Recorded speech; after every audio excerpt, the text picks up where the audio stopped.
Duha ka managlahing insidente sa pagpangulata sa Davao City ang nakuhaan og video.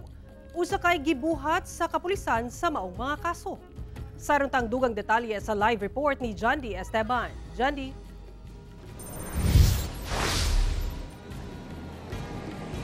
Sara, ang unang insidente na hitabo diha sa Maa, Davao City, ang biktima usa ka menor de edad nga estudyante.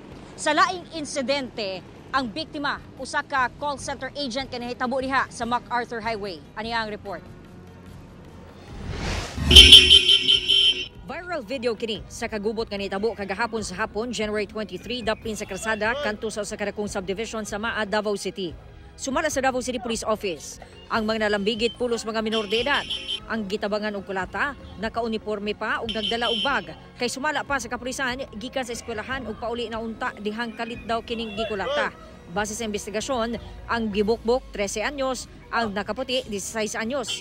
Kinsa nailhan na, samtang ang nakabonet wa pa mailhi. While naglakaw po ning biktima, Ma'am Noko, yung iyang duha ka mga classmates, padulong pauli silang balay gikan sa eskwelahan. Kalit lang ning minor offender, iyang gi ano ni ma'am, gibunalan og kanang bato kining isa ka biktima, Ma'am no. Nagpasalamat lang ta dili fatal no, dili delikado ang natamo nga injured. Ang kapulisan giaksyonan na ang nahitabo. Action taken ani is ipatawag ang ginikanan, involved parties and social worker kang barangay, ma'am, para matagaan og kaning solusyon, ma'am no, ug matagaan og guidance kining maong mga minor de edad para po dili na ni mahitabo pag-usab.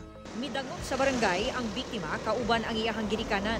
Nagpulong na sab ang mga opisyal sa barangay, eskwelahan ug representante sa Davao City Social Welfare and Development Office alang sa tukmang lakang nga pagahimuon. Samtang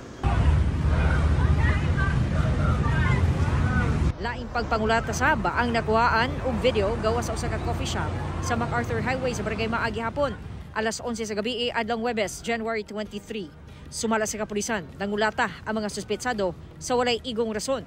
Ang biktima, usa ka 27 anyos, usa ka call center agent.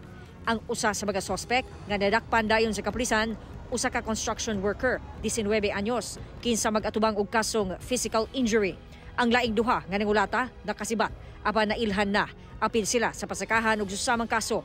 Walay pahayag ang dinakpan. While waiting ning mga biktima sa mao nga lugar o kanang masakyan niya, nihunong ning suspect from sakay siya sa motorsiklo, but then siguro sila gamay misunderstanding gumikan kay nahadlok maning biktima mao tong nidagan siya, ma'am, ug wala siya kabalo nga naa day kauban ning mga suspect og dito na corner siya og gitabangan siya og kanang kulata.